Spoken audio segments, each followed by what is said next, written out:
Hi, I'm Joshua Finn from J&H Aerospace, and this is the build video for the 2023 J&H Aerospace Senior Flyer for both Division B and C Science Olympiad Flight. Notice I said flight and not Wright stuff. These are traditionally Wright stuff aircraft, but Science Olympiad has decided to rename the event Flight because supposedly you can build different things other than airplanes. We'll talk about that in other videos, but this is the video for building the aircraft. So your kit is going to come eligible for both Division B and C, depending on which fuselage you select. So this is the Division C configuration for the aircraft, and it has, Division B, because this has a longer fuselage as per the Division B rules. It's not a whole lot longer, but it's long enough to give you a little bit more performance potential out of the aircraft. And then this is the Division C airplane, which as you can see is several inches shorter. This airplane is close to being maxed out for its length rules, whereas the Division B airplanes are well under the maximum length, because we simply found that with this configuration you didn't really need the full length of the airplane to get, I'd say, 98% of the flight potential. And if you're a beginner, which is what these aircraft are oriented towards, you're not going to care about that last 2%. You care about having an airplane that's easy to build, easy to fly, and everything works, is harmonious, and is easy to get to that 98%. So, with that having been discussed, let's get started with the build by talking about what tools you'll need to make this build possible. Alright, first let's talk about the tools that are used to build the airplane, and then we'll get into, from there we'll talk about the adhesives, and then we'll talk about the tools you're going to use for the flight aspect of this aircraft. So I recommend you have a ruler. It allows you to measure things as needed. You may need it to help line things up. I don't use rulers a whole lot, but I recommend having one on hand. It is particularly useful in sizing rubber motors for initial cutting, but again, you need to have a ruler, preferably with both metric and English units. The next thing is you're going to want to have a set of wire cutters of some sort. You don't have to have those for this build, but there may be some things on the propeller shaft that you'll need. And then a pair of needle nose pliers. For the senior flyer, we're just going to use those to open up the propeller shaft a little bit. A Sharpie for coloring your wing.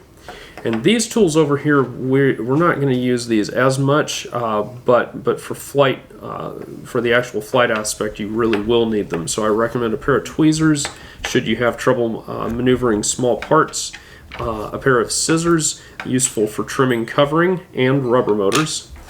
This is a pair of locking pliers. These are technically known as hemostats, and so they lock in position, and then you can unlock them. These are particularly useful for handling rubber motors for tying. And then you'll want a single edge razor blade. We'll go ahead and open it up. You want a single edge razor blade for cutting your parts out of the parts sheets. Bear in mind this is very sharp, and you'll want a fresh new one for each build, particularly in the covering aspect. If you're using a razor blade to trim your covering, you're going to need a very fresh razor blade, because a dull one will not cut your covering correctly. And scissors are very difficult to maneuver when you're trimming your covering, so it's much better to use a razor blade. You could also get an electric cautery from Indoor Free Flight Supply. IndoorFFsupply.com has those. I highly recommend them because it does make the covering aspect much easier for the airplane. So there are 5 main adhesive type materials that I recommend having on hand, and you need all of these. However, in some of your adhesive applications, some of you may prefer to use different adhesives. This airplane can, in terms of the glue, the hard glue joints. You can use Duco cement. You can even use white glue. It just takes a lot longer for the glue to dry, so you have to jig a lot of your parts into place using either pins on a foam board or some things that you would build up with bits of balsa or common objects around your house like canned goods or whatever. But the bottom line is super glue and super glue accelerator greatly speed the build, and they don't add a whole lot of weight as long as you pay close attention to what you're doing. This is petroleum jelly, also known as Vaseline. You will need this for the covering step on your model. You will not use this on your rubber motor. You need to keep this material away from your rubber motor because it will deteriorate the rubber. I also recommend using a paper towel to handle this so it doesn't get all over your hands and then all over the airplane, where it can then contaminate the rubber motor. This is 3M Super 77. This is another thing that is available on our store, and this is the preferred adhesive for attaching covering to indoor model airplanes. So this is the material to use. There are several other alternatives that are in most cases slightly lower cost. The problem is that they do not have the longevity even to last an entire season in many cases, especially if your airplane is going to experience a lot of changes in humidity or temperature. This is really the material you absolutely need to have. And then lastly, this is not an adhesive. This is Molykote 33 silicone grease.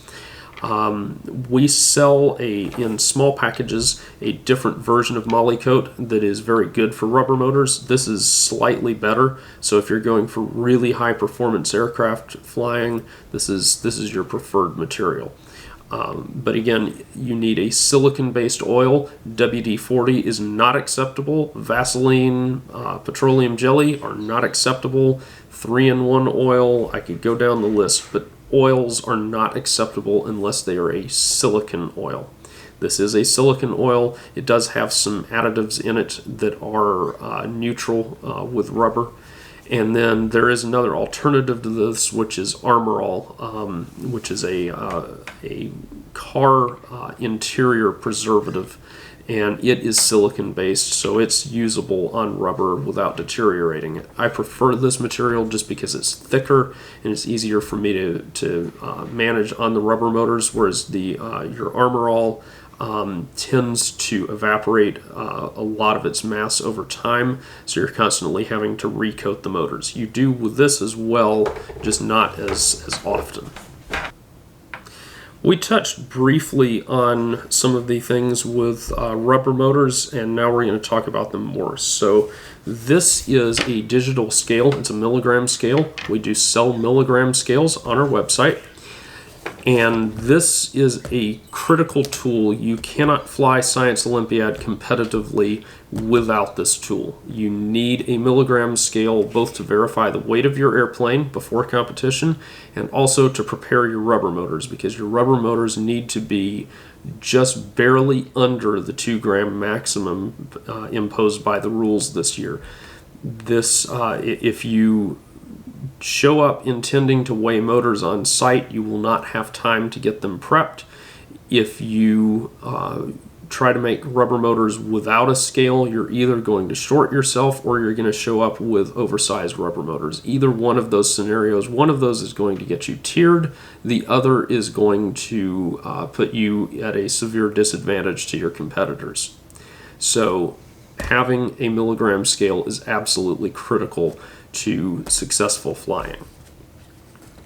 Next, you're going to want to have a winder. This is a 20 to 1 winder that is very good for Science Olympiad usage, has metal gears, has a very tight gear train, and these will last a long time. You can buy one of these and it will last you many, many seasons of Science Olympiad flying. These are also available on our website. This is a torque meter available from us. This is a device which allows you to measure the tightness of your rubber motor, and that combined with turns counting will give you the opportunity to quantify the energy stored in your airplane. Most importantly, by recording the torque values in your flight data, you will know how high your airplane climbs on a given torque setting, and that will allow you to be more successful in your flying. These come with a C-clamp to clamp them to a convenient location like the edge of a table. We'll show at the end of the video how to use this for those that are unfamiliar, and the instructional video for this tool does show how to use it. Lastly, you need a stopwatch. You do not need a digital readout on a cell phone because that is an inaccurate source of information. You need an actual stopwatch. I do not currently carry stopwatches on our store. We're working on obtaining them, but the bottom line is you need a digital stopwatch that is able to start and stop and clear a time. And then you're going to need to record that time in your flight data worksheet, but also this is a tool for virtual Science Olympiad competitions to allow you to legally and correctly record your time. And in some states, there are still issues with virtual competition occurring at the regional and state level. So you need to have the legally specified recording tool for your flight times.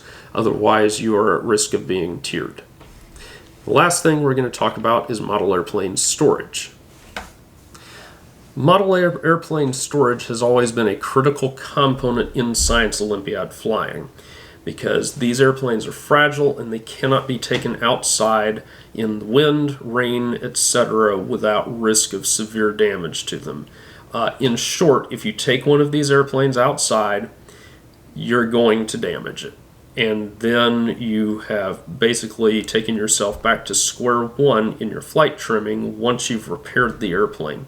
So you need an appropriate storage box. This also prevents the airplane from being damaged when you're not using it because of things getting laid on top of it, people bumping into it, things bumping into it, your dog eating your airplane, etc. All of these are reasons why you need to have your airplane in a box. However, this year, the rules actually require you to keep your airplane in a box because your check-in and compliance is your storage box. Now, the box itself has to be checked in and measured on site. Your airplane simply has to be weighed to verify its minimum weight, and then has to be verified that it will fit neatly inside of the box. It has to fit in fully assembled. So, I'm going to pop this box open, and I'm going to show this is a senior flyer. I also have a Stinger, a Division C Stinger inside this box, and it is currently disassembled. But the bottom line is I can lay my senior flyer, if I turn the propeller horizontal, inside this box, hopefully without tearing up the wing of my Stinger. There we go. And now, with it fully assembled, not deformed or anything, I can close the box lid. I've secured it as per its instructions, and now my airplane is stowed away safely. Now, it is important to note, and we'll talk about this again at the end of the video, the way I have put this airplane in the box is fine for compliance checking.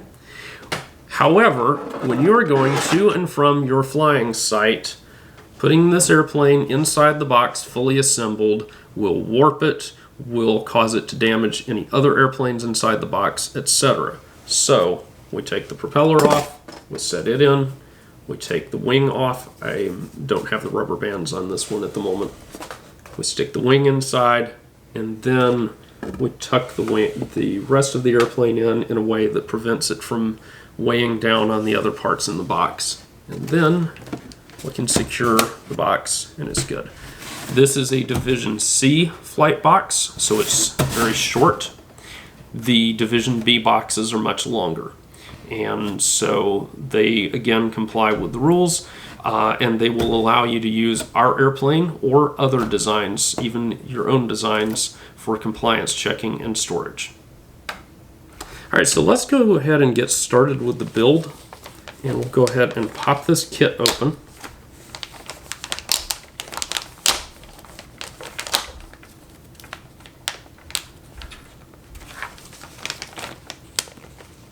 get the staples out of here.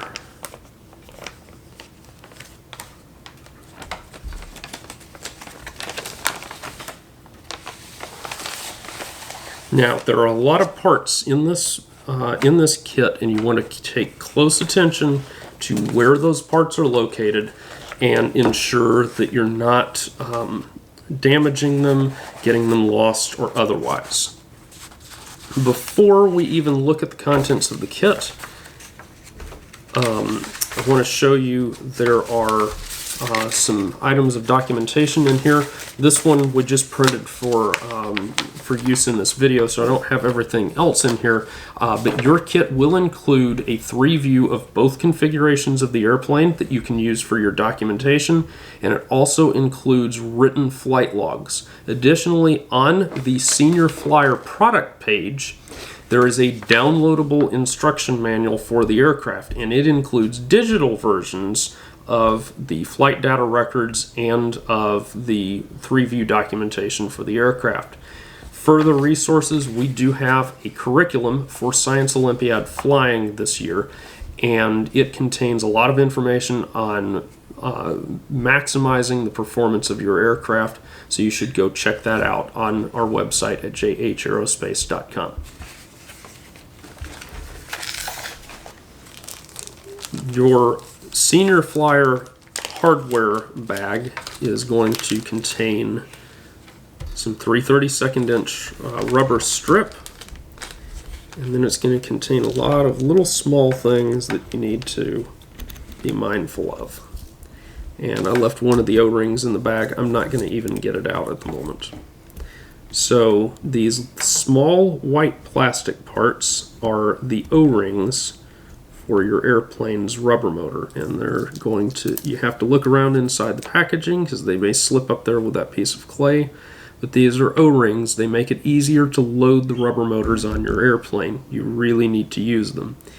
These are the rubber bands for holding the wing in place, and then this is the balancing clay to either bring your airplane up to minimum weight should the airplane come in underweight, and also for balancing should your center of gravity be too far off. Let's say you use too much glue on the tail, the airplane comes out so tail heavy that you have to slide the wing way back, well then you could put some clay on the nose. Also, if you find the airplane is terribly nose heavy, you can use that to balance out again.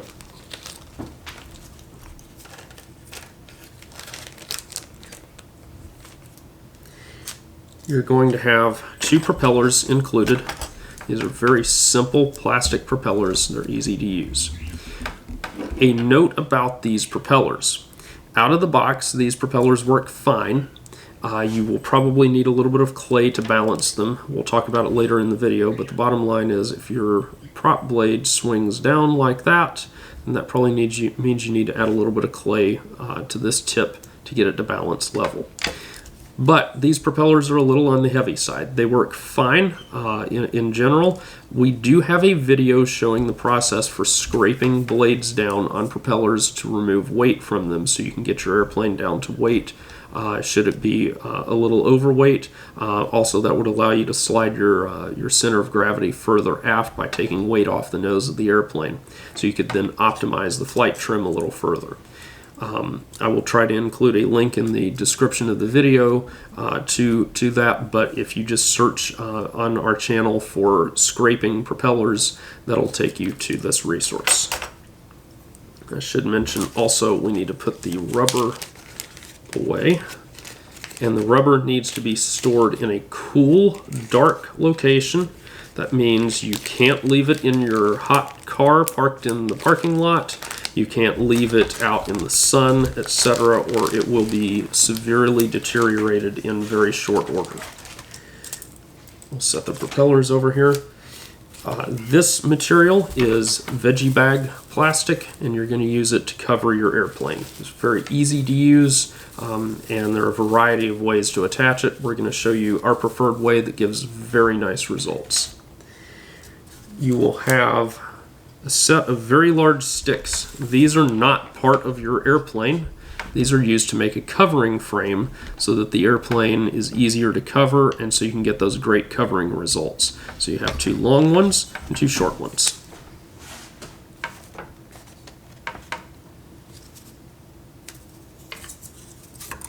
There are going to be a pair of Senior Flyer Division C motor sticks and a pair of Division B motor sticks. So if you are in middle school, you're going to use these long fuselages. If you're in high school, you're going to have to use the short ones. They want to make it harder for y'all in high school.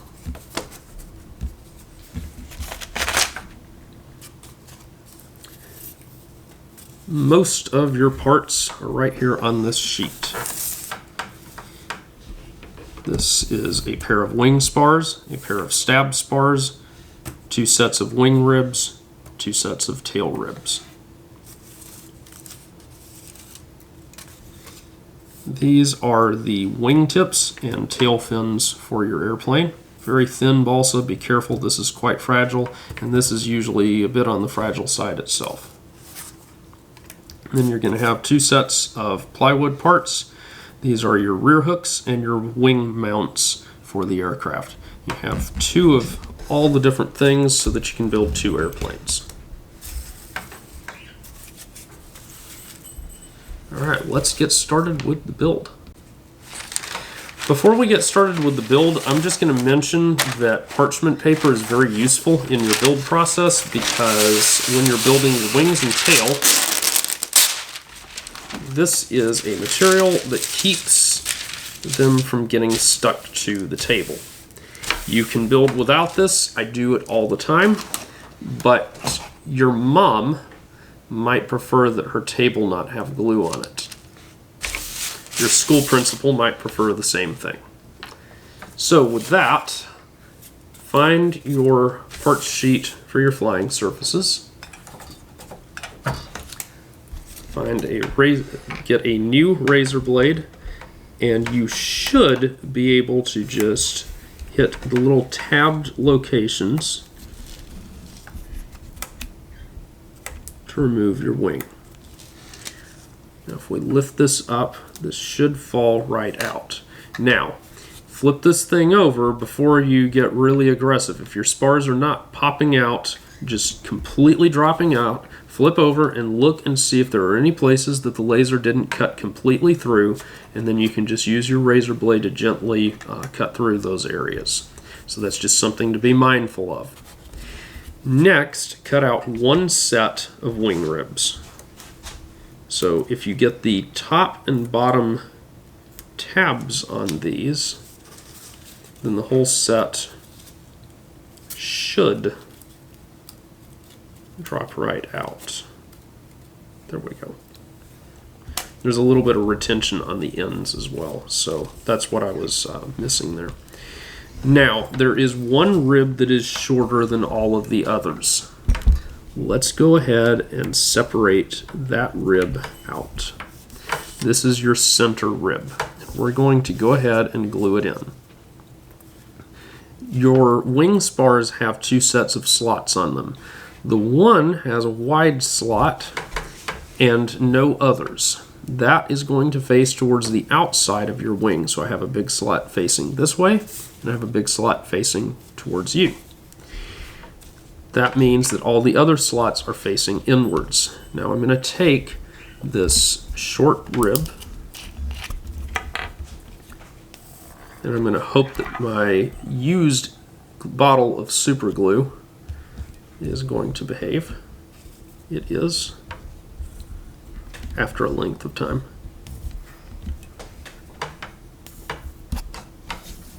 This is one of the things to bear in about super glue, is it can get thick and a little messy, but we still do not recommend using thin CA because it will go everywhere.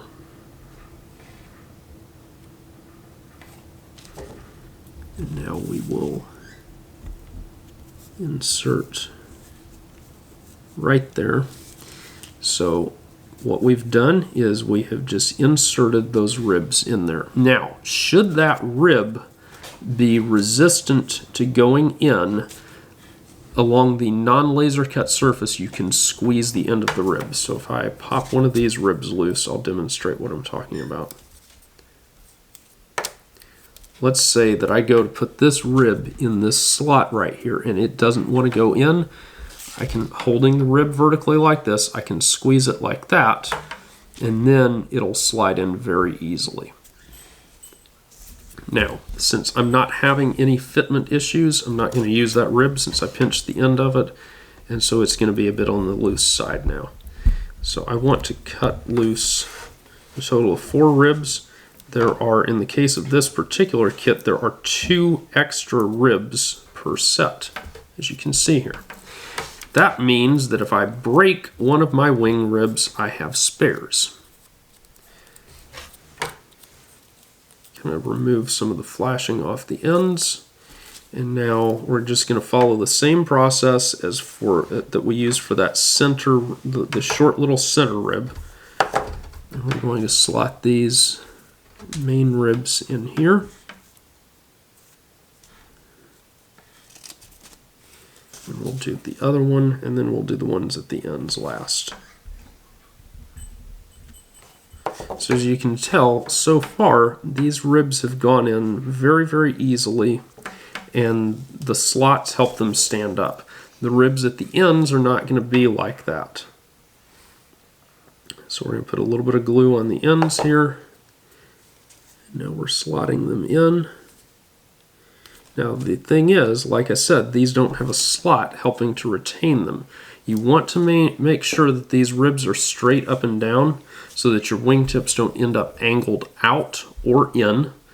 And you want to make sure that they're going to stay captured. So one way of doing that is to open up your thing of CA accelerator and dip that on there. Now notice I'm not spraying the accelerator, I'm dipping it on. And what that does is that gives me much more controlled application of that glue. And we're going to repeat the same process for the other rib.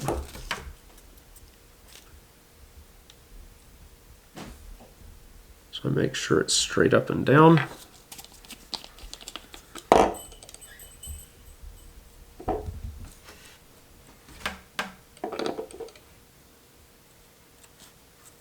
And there we go.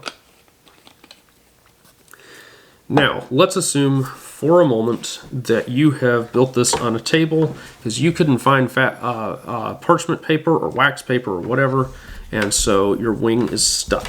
What you want to do is lift up, and if it doesn't come up, slide a razor blade under there and just work your way along, doing the same thing all along here until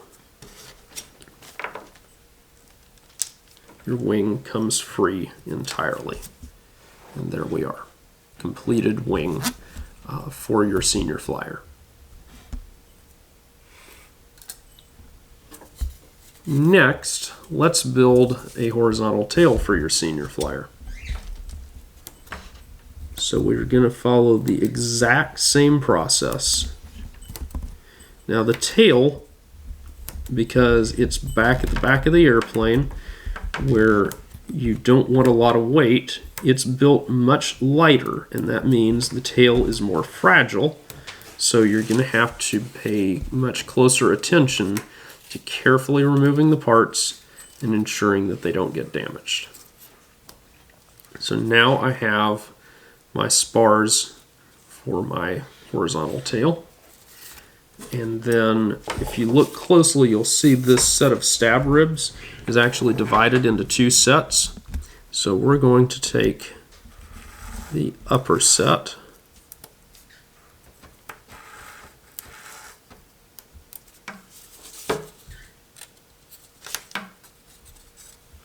and out it comes. And again, you have a couple of extras.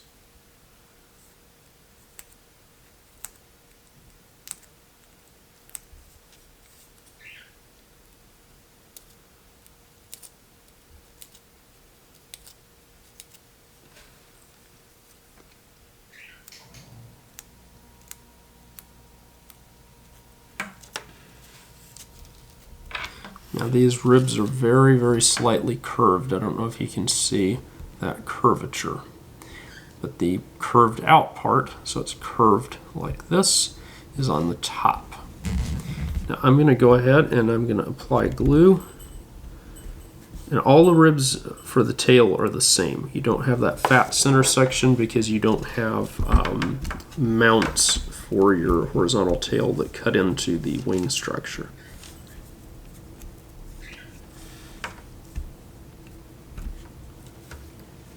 And so there we go.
So once again, the airfoil curvature is upward like that.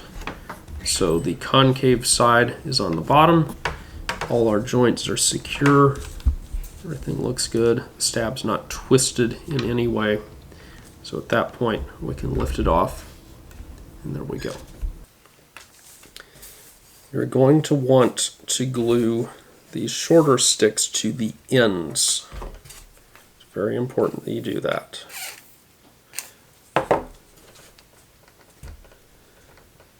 And get this as square as you can. Again, little tricks like this you can use to make sure everything's squared up.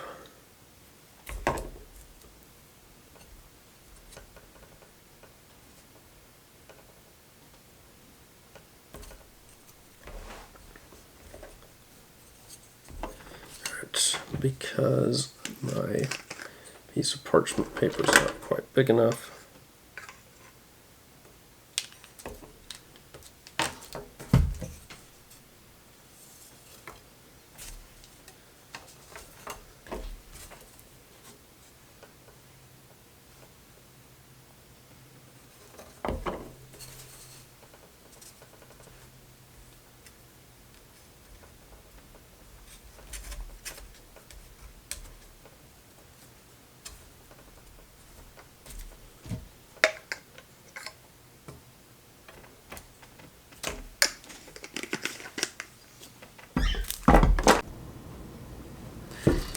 okay, so in preparation for our covering, we're going to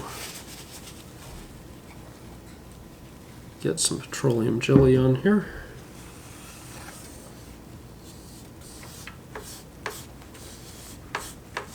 And again, I'm using a paper towel. That prevents me from getting that material all over my hands and possibly contaminating the airframe to the point that the rubber motor is impacted. It also avoids a secondary issue, which is making it difficult to get the glue joints secured on the airplane.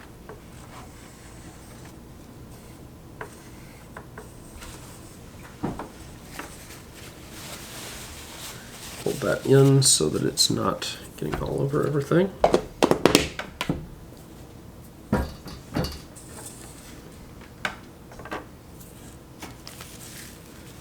That was an ubu. Don't want to set that on top of our flying surfaces.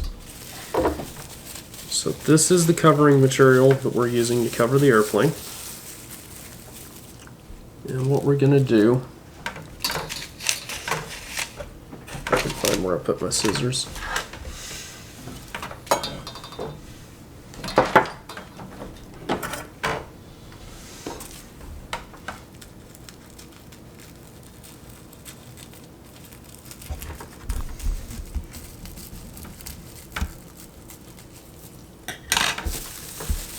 Now, this is basically like a hoop inside now, so I can stick my hand all the way through. I'll slide that covering frame away so I don't get Vaseline all over my covering.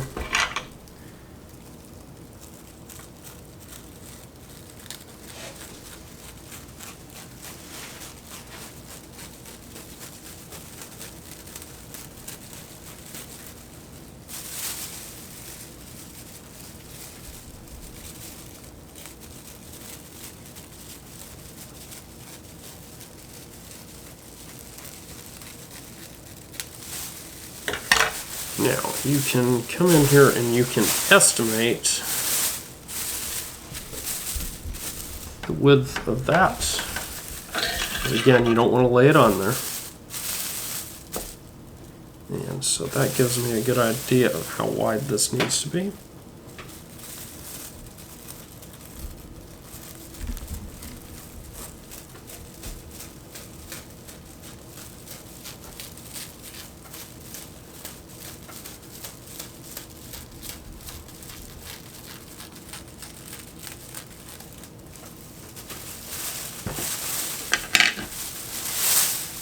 Set aside the rest of your covering.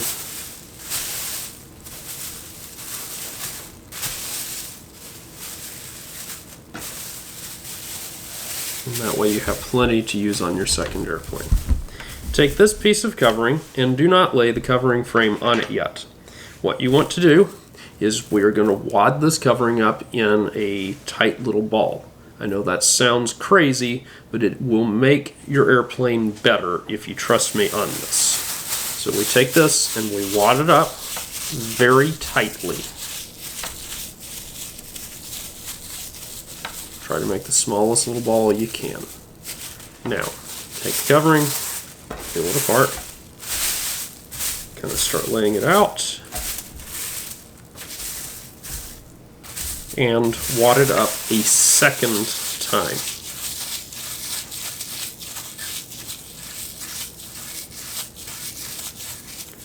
I know this seems like it's something that will hurt your covering, but it will not hurt the covering, it will not reduce its strength, and it will actually give you a smoother, better looking covering job than if you had left the film nice and flat and smooth. And the reason for that is we have now made the film a little bit springy so that it will lay down better on the airplane. It complies with the curvature of the wing better, and so as a result you get a better looking and a better flying airplane. Now I'm spending a lot of time trying to smooth this out. I don't have to get it 100% perfect at this point, but I wanted to get it pretty nice. Now I'm going to take my covering frame and I'm putting Vaseline side down and laying it down on here.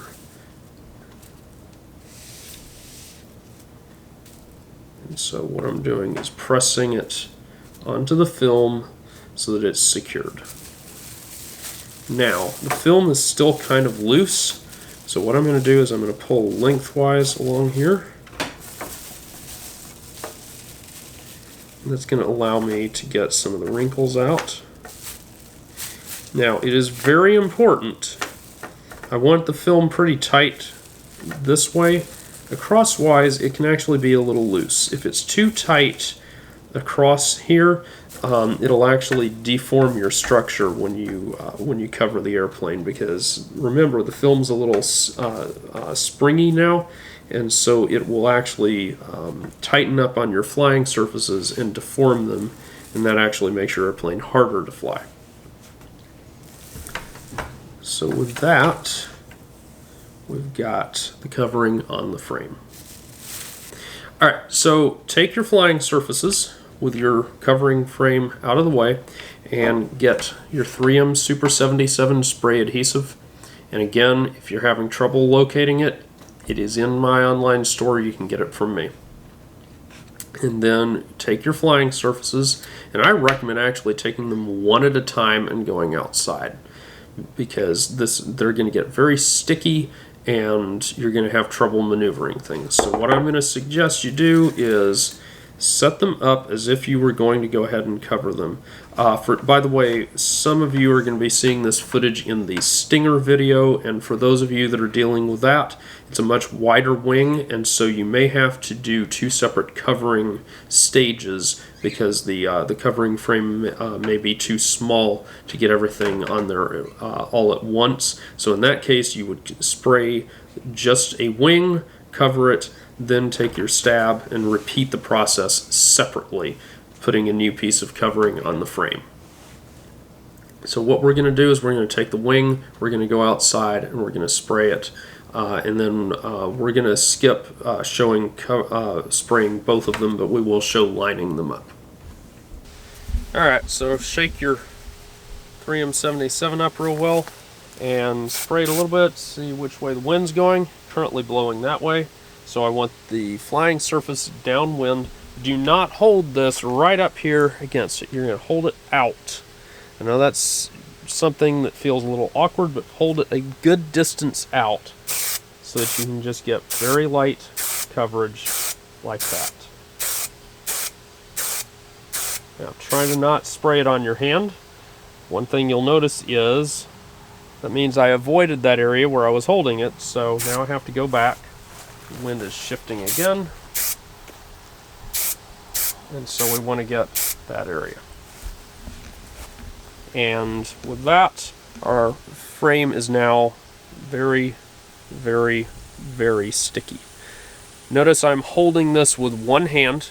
If I were to grasp it over here, you can see how this starts to pull a little bit, and I could actually rip every rib out on this wing.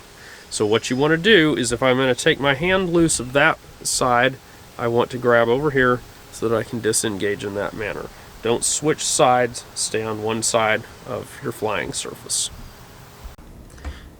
Alright, so we're going to take our horizontal tail, we're going to set it down, try to not get it super close to your wing, that way you have room to maneuver in here. The flip side of that is you want to make sure that they're both going to stay within the bounds of the covering frame before you set the covering down. In my case, I've got them too far apart.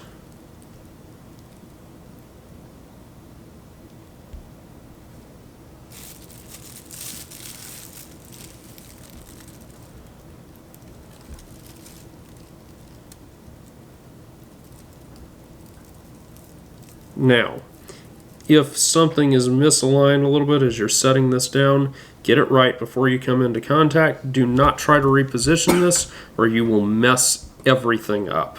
You get one shot when you're doing this. And so now I'm going to go around very gently. I'm not pressing down, I'm literally just brushing my finger very gently along to bring, I'm not pressing the film onto my wing and tail, I am simply bringing them into contact. So I'm just brushing along here, I'm not pressing down. It's just enough that the covering comes into contact. So if you press down, your ribs will start to deflect and then break, and that's what we want to avoid. Now that I've done that, I'm going to come back. I'm actually on this wing and stab spars, I'm actually going to press down a little bit.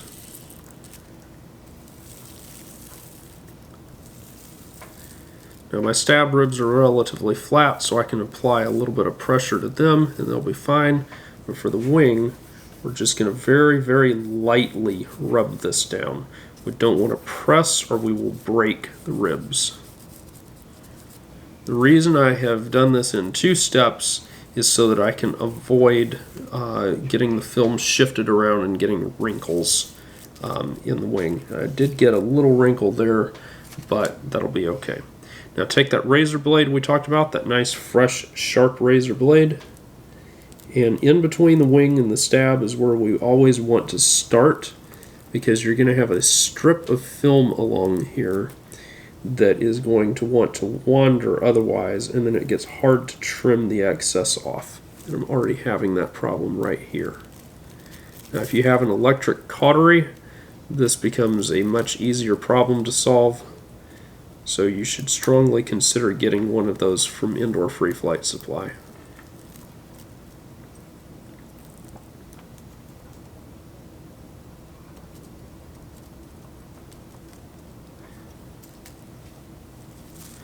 Now, if you're building a Stinger, it's allowable to leave a little bit of excess around the edges, just a teeny tiny bit on the front and back of your wing, not on the tips, but on the front and back, and you can curl that under on those carbon fiber wing spars and stab spars, and it will give you a slightly stronger bond between the covering material and the aircraft.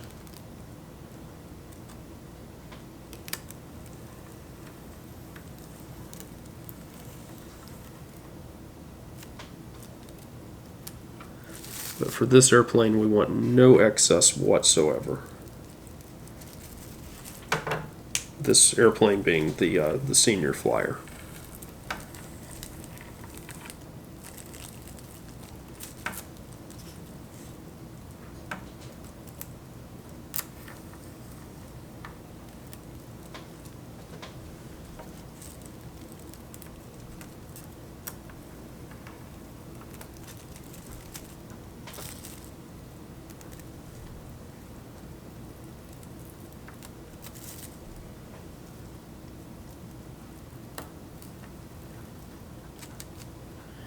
Now I should be able to lift this off of here. There's a little bit of static holding it down. So again, we just gently lift it off, and there's our horizontal tail. I've got a little bit of adhesive on there also that was holding it to the table. Now I've got a little bit of excess right here, so I just bring my razor blade along and trim off that excess. And so my one complaint with my covering job here is I got a little bit of a wrinkle here. It's best to have wrinkles away from the leading edge of the wing, so this is going to become the back of the wing.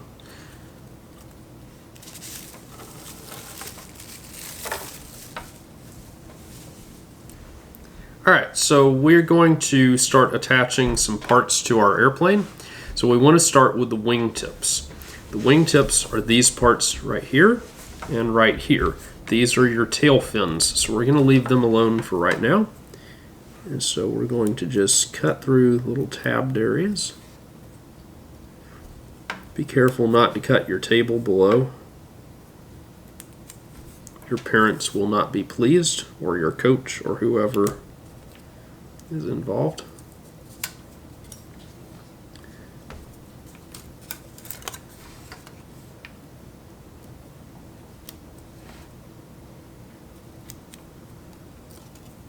And there we go. And we'll cut the fin out in a little bit.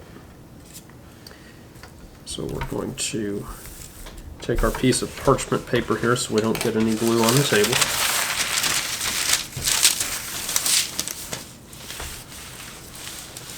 And we had already specified that we were going to make this wrinkled part be on the trailing edge so it has less impact on the performance of the airplane. And we're going to take our wingtips and we'll attach them as follows. So what I'm going to do is I'm going to, if I can get my parchment paper to stay put, I'm going to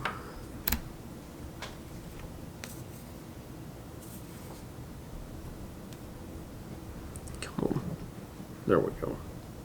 I'm going to put glue along the outside of this rib right here. So I've got a bead of glue running along there. And now, this is the front of our wingtip. This is the back. I've said this is going to be the front of my wing. So I'm just going to lower this down on here so that it's flush with the bottom. And you may want to jig something up here or whatever to make sure that it's straight up and down. So an example of doing that would be do this and then set it up against the can, and there we go. Now you can hit it with a little bit of accelerator. Now it's very important that you use very little accelerator in this task because the accelerator will dissolve 3M77 and that will cause you some issues.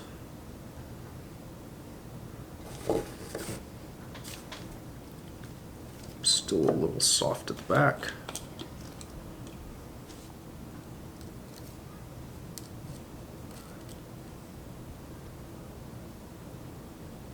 There we go. And now all we have to do is repeat the same process for the other side.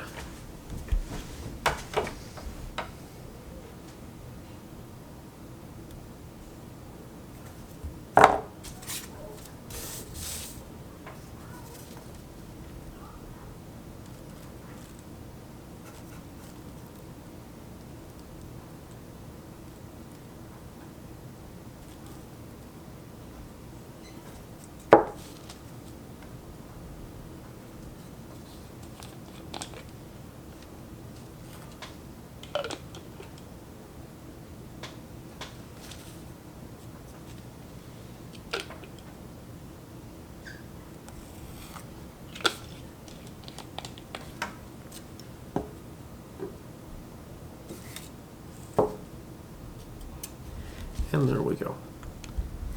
Now is a convenient time, since you don't have a whole lot of things attached to it, to color in a panel of your wing.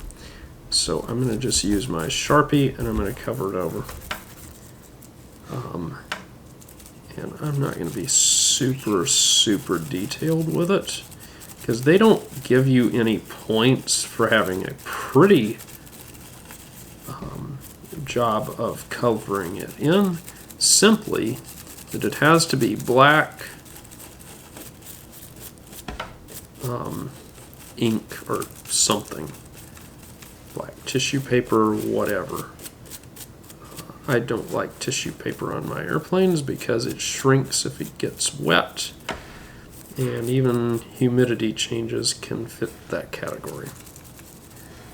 So now you have gotten a 10% bonus on your flight time without even flying the airplane, because rules. Now let's set this wing aside for just a moment, and we're going to take our fuselage, and we should be able to just break this out of the part sheet. It may put up a little resistance. Like along here, you can see it's not cut through all the way. So keeping your hand away from the blade, you can run a razor blade along and pop it loose.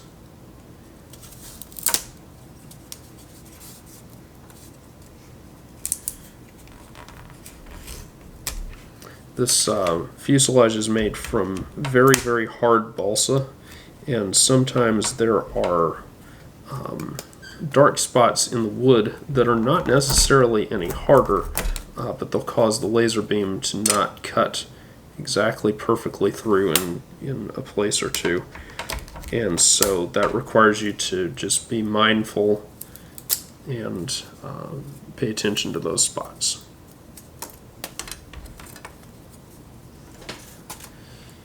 Now we have our fuselage. I have a little bit of excess right here that came off with it, and so you can just snap that off. And there we go. Now we have this little wing saddle area. I'll go ahead and pop that off. And at this time, I recommend carefully, so you don't lose them, I recommend carefully sliding 2 rubber bands onto the fuselage.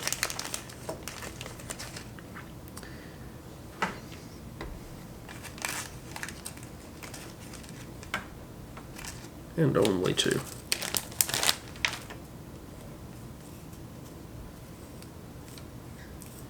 So the one goes way back, the other is going to stay close up front. Now, that's going to prep us for our next step here.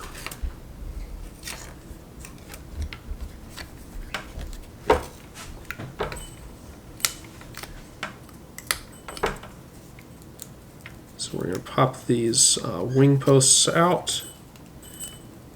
Sometimes they will put a little bit of resistance up about coming out of the carrier sheet. Now, your wing posts are not the same.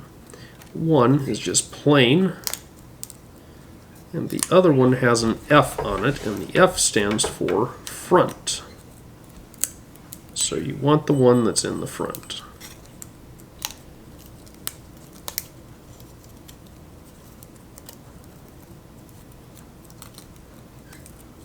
There we go. And so what we're going to do is we're going to glue these onto the airplane.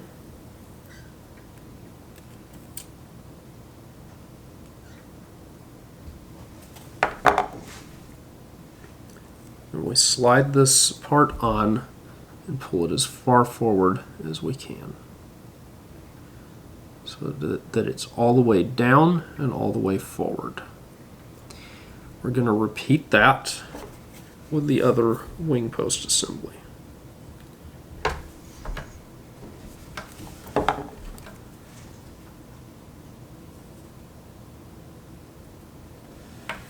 And we want to try to have this on here so that they're exactly parallel.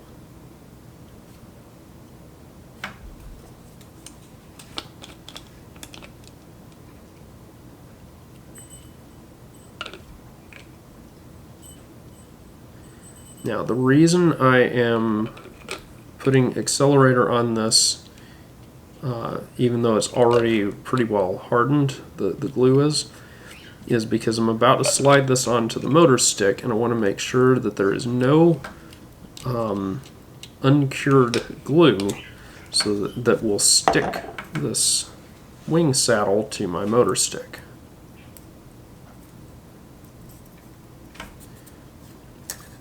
So with the F facing towards the front, we're going to slide this assembly down, and we're going to pull our rubber bands on here to secure that wing saddle, just like so. The next thing is find a flat object you can rest your wing on, or sorry, your fuselage on, just like so. Next, we're going to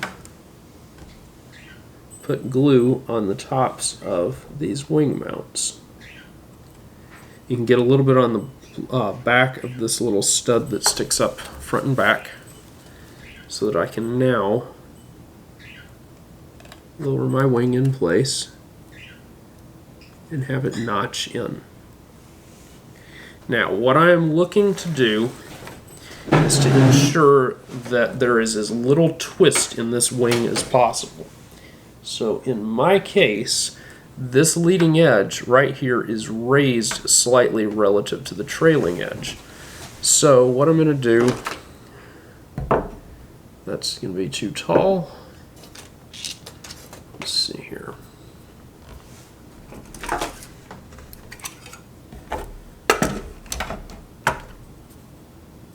I'm going to find something else to stack up here.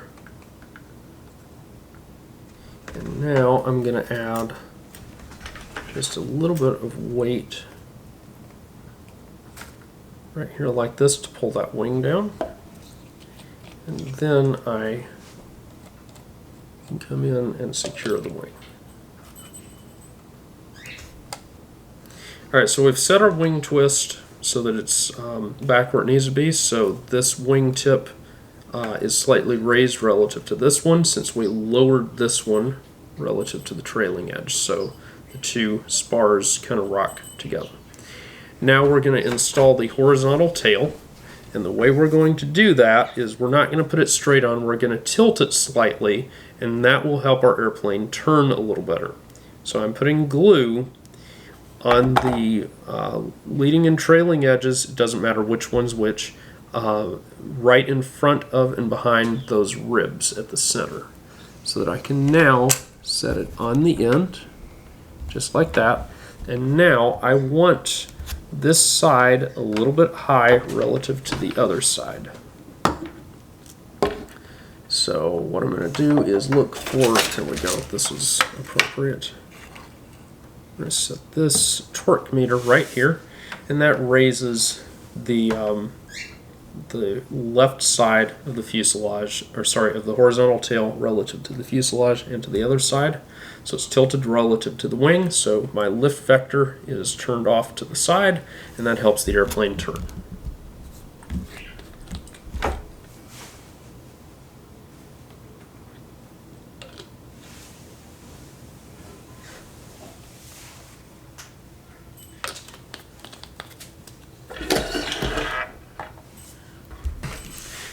Alright, so let's take everything loose now that our fuselage is effectively assembled, well, our airframe is, and we're going to put on the remaining components. So to do that, let's go ahead and remove our wing.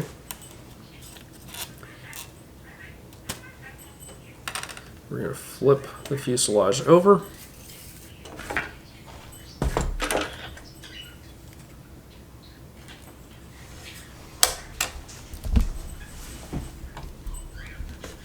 And we're going to remove one of our tails. Now the tail, you could glue it on the bottom. I like to glue it on the side, and it does not matter which side you glue it on.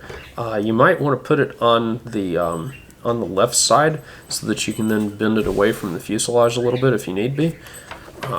Because typically these are going to need left rudder rather than right rudder. So what I'm going to do is I'm not even going to secure the back, I don't know, 3/4 of an inch of it. I'm just going to run a bead of glue along the front here. And you can actually just set this here, again, flush with the back. Bring it all the way up to the stab here. So it's all the way up there. And now you just press it in place. It should come on there where it's lined up. And if you notice, you can see that the vertical tail is actually tilted relative to the stab, and the reason for that is the fuselage side is flat, but remember we tilted the tail a little bit. So at this point we can reassemble the airplane.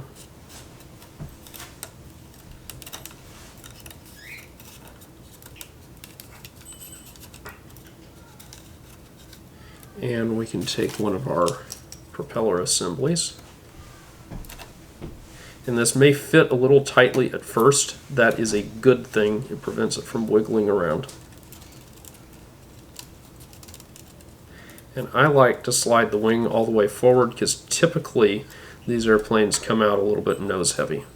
So in my case, you can see with my finger on here, the airplane's balancing about 2/3 of the way back on the wing, and the optimum center of gravity is all the way back here. Now, one remaining part that you will need is to break the rear hook out of your parts sheet. Mine has a little bit of flashing left on it.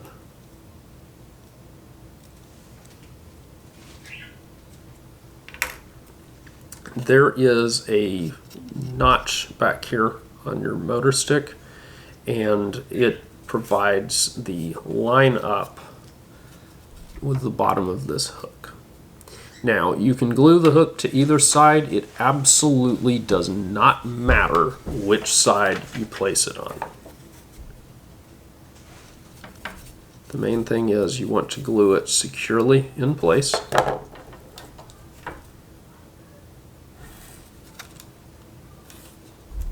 And we want it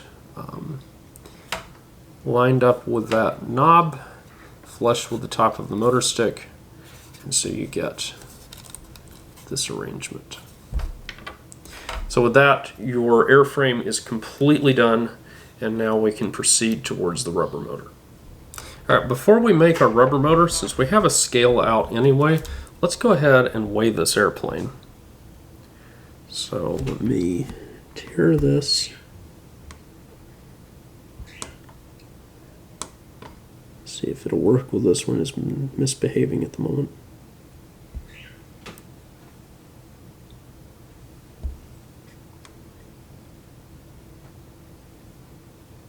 Alright, we've got about 0.04 gram overweigh because of it shaking. But we're showing 9.7 minus 0.04 or whatever, so we're in the 9 gram range. So the airplane's a little on the heavy side, and that's okay. It'll still be very competitive at that weight. However, as I have mentioned before, you can shave off some of your propeller to improve that. The other thing I'll mention is you want to make sure that you've got a nice opening here on your propeller shaft so that you can easily load and unload that rubber motor. This one is just fine, but some of them end up very tight there. So you would take a pair of pliers and grasp right there, and then you would bend that out while holding on to your propeller assembly, should that be an issue. And in fact, we have one that is an example of that. So you can see that's very tight right there. So that makes it hard to load and unload the rubber motors. So you can grab a hold and just bend it out. Now you can see I've got a little bit bigger of a gap. The main thing is make sure that you don't bend the prop shaft further up, because then you'll have a lot of vibration. You can also see this one's bent off to the side a little bit. So I would want to grasp that and bend to straighten it. Just like that.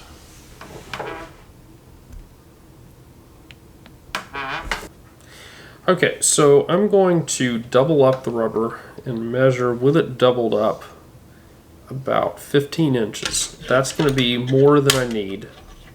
And we'll give you what the final length is, so you can get a little closer. It's always better to have more than you need rather than less.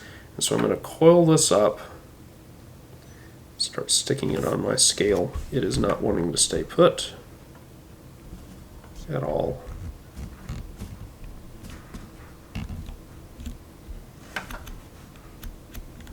And what I have just discovered is I have actually made an underweight rubber motor. That's only 1.83. That's not good.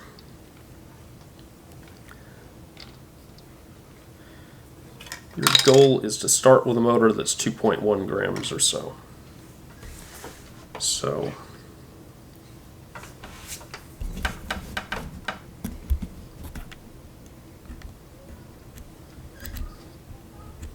I'm making a motor that's a little bit longer. That way I have all of the performance available to me. And before we put this on the scale, let's go ahead and get 2 O-rings out of our package here.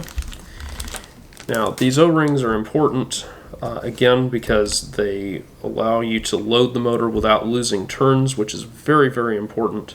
And it offsets the weight that you lose on your rubber motor due to them, which is an important point here. I'm actually going to have to cut this one a little sharp so it'll slide in. This is being stubborn. The O-rings count as part of the weight of your rubber motor. So we stick it through till we got those O-rings and we can slide them on.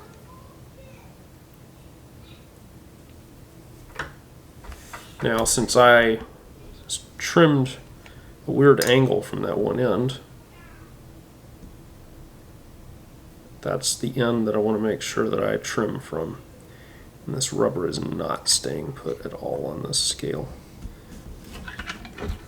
Alright, so we're at 2.2 grams. Now we're at 2.1, 2.15, 2.08.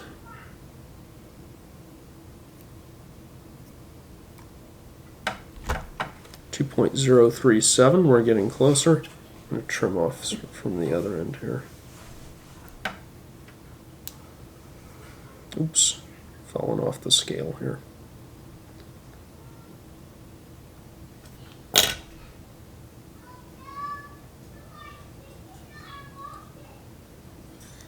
That's 2.07, 007, so we're almost there. And now we're at 1.99. That's where we want to be. Take some of your rubber lubricant now slide this guy out of the way. It's very important. The rubber lubricant does add to the weight of your rubber motor, so you have to wipe it clean before weigh-in usually. Now what I'm going to do is I'm going to put a tiny bit of rubber lubricant on my fingers here. I'm going to spread it along this piece of rubber real quick. The purpose of this is to keep the rubber from cutting into itself when you tie the knot. Now we're going to take a pair of hemostats here, we're going to squeeze them on, and we want to make sure we have very little excess sticking out this side. We're locking these down as tight as they'll go. Now take your rubber and pull it around like a loop, like this, and reach your fingers through the loop and pull the rest of the rubber through, making sure to keep the O-rings so that they end up on the outside of this knot. Now we just want to cinch that knot down and tighten it as much as possible. Now we're going to repeat that same process as before. So we're just doing the exact same thing. So we're cinching a second knot down onto the second one. Now by pulling it nice and tight like this, and if you wrap it around, you can pull this way, and that holds it tight while I take a tiny dab of super glue and stick it mainly on the knot that's closest to the hemostats. We're going to rub that until it's completely dried. The main thing is you want glue only on the knot. The rest of the rubber cannot have any glue on it, or the glue will cut into the rubber and break it. Now if I loosen these hemostats, I should end up with the tails being very, very tiny. You can, if they look like they have a little bit of excess, you can trim a smidge of excess off of them. Bear in mind, once you have lubricated this rubber, it wants to slide right off of the scissors. Now take your rubber lubricant and rub it on here.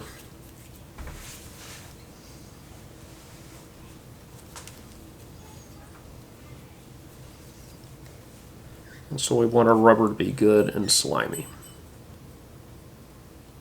So now, let's slide the O-rings along. Don't put the knot all the way at the end of the rubber. You can get it close to the back end, but you don't want it all the way at the end.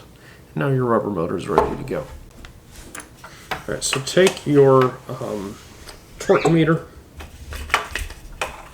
try to C-clamp through it.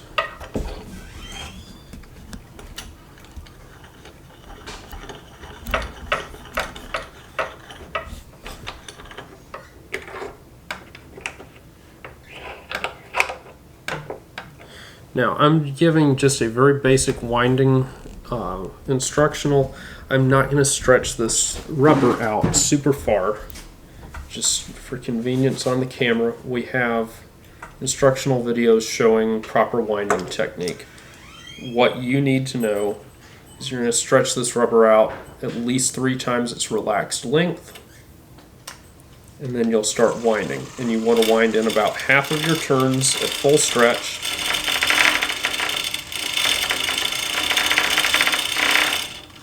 Well, that's shaking a lot. And now you wind in your other half as you work your way in. Now, when you're counting turns, because you want to count the number of turns, obviously you're going to count the number of cranks that you put in here. In your flight logs, it is very important that you also record the number of cranks multiplied by the ratio of the winder. So this is a 20-to-1 winder, so if I put in 10 cranks, that means 200 turns in the rubber motor. It's very important that you record that. The reason is not everybody who is flying is using a 20-to-1 winder like you are. Some people are using 5-to-1, some are using 10-to-1, 15-to-1. There are 16-to-1s out there, 19-to-1, whatever. The important thing is that you record the number of turns that actually goes in this rubber motor. Because if you email me and say, well, I put 50 cranks in the rubber motor, that literally means nothing to me. If you tell me that you put 2,000 turns into the rubber itself, now I have a piece of data to work with. Now what you can do is slide the O-ring off. So I've got a hold of the O-ring. And now with my other hand, I carefully remove the airplane from its holding jig. And I'm going to slide the O-ring onto the prop shaft. Now notice I have this airplane secured in this manner. When I secure it this way, my prop shaft cannot move because I've got it digging into my finger right here. That means I can easily just slide this O-ring right on here. So if I hold this airplane like this, for example, I'm chasing that prop shaft around. I can't get it on the rubber motor. So I want to grip right here so that the prop shaft is captive, and now I can slide it on. Then I move back here, and again I grip so that the O-ring is sticking out of my finger, and I have complete control over it so that I can slide it onto my rear hook. It's not going to slide all the way up, it's going to go about halfway up, and there you go.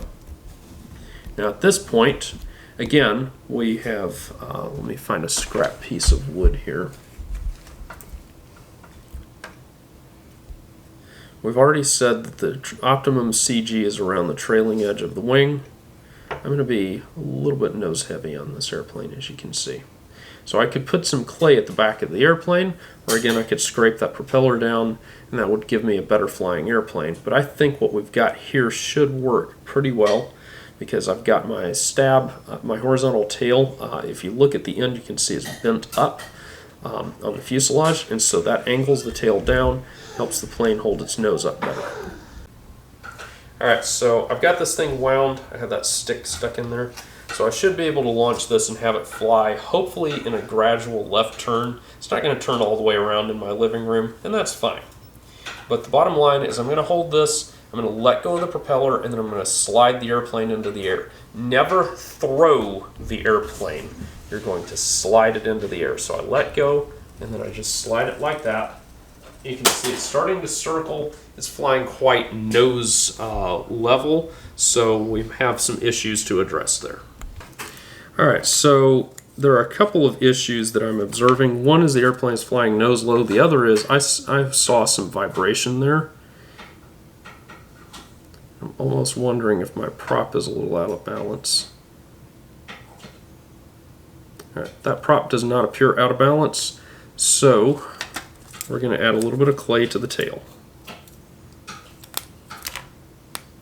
Because we already established that this airplane's probably quite nose heavy. So if I stick a little bit of clay on the tail, I should be alright. Now the other thing that I noticed was the airplane was turning very tightly, and so if you look at the wing, this, against our attempts to twist the wing the other way, you can see my wing is twisted down a little bit. I'm going to exaggerate it because that's what I'm seeing at a smaller scale. So what I can do is I can dig my fingernail into the top of the wing here and crack it so that it bends up a little bit. Now that should take care of that. Now that means I've broken my wing, so I have to repair it.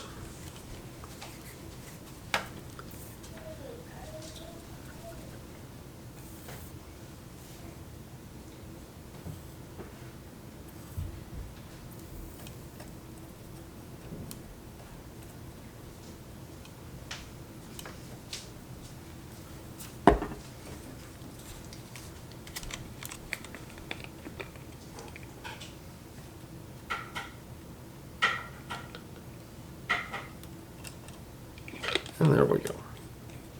So now we should be able to test fly this again, and with the wing twist mostly taken care of, it should be alright.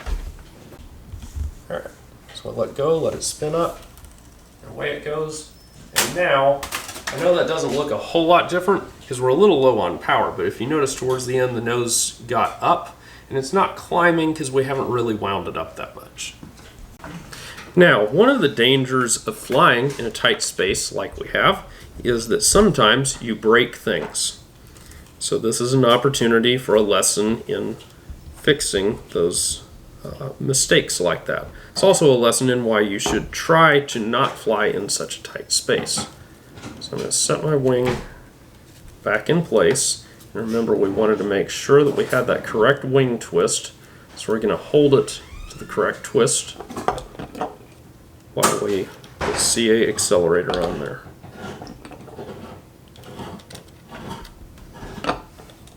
Now, I've given another opportunity for another lesson, which is I am now part of my airplane. So if I carefully just peel myself off, I can stop being part of my airplane. You will glue yourself to your airplane sooner or later, so just accept that that's part of it.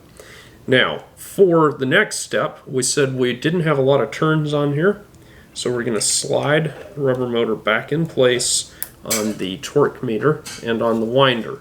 Now, it's important that after each flight, you do this so that you can then backwind and record the number of turns remaining in the airplane. And again, you count the number of winder cranks, multiply by the ratio, and then you get the number of turns remaining.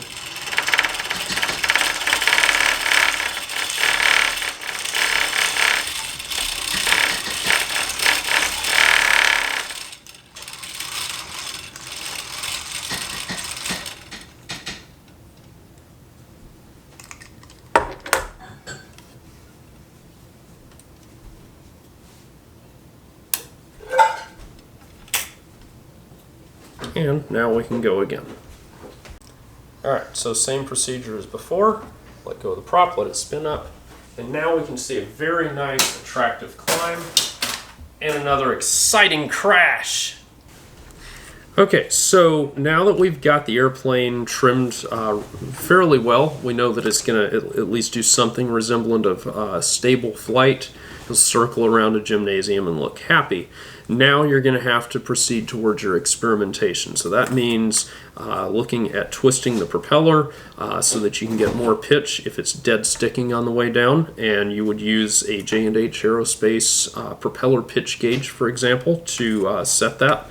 So you would pop your propeller loose, slide the nose bearing kind of to the middle, and then it'll lock above and below that. You can adjust the propeller pitch using that tool. You can look at adjusting your center of gravity, scraping the prop as we've discussed before, and in general, recording what's going to make your airplane fly the best. You need to have a full spectrum of flight data before you try to compete with your airplane. You need to make sure you have all of the documentation in place that is required by the rules. We've helped you out with some of that, but you need to look at all of the information as far as what's required.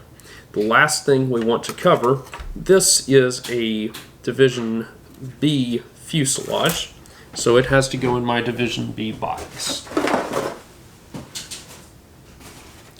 So, as I have discussed before, when you are storing your airplane in its box, you don't want to just take this airplane and put it in there. You want to pop the lid open, look at what you're dealing with inside, and now I'm going to slide the propeller off of my airplane. I'm going to slide the rubber bands free here.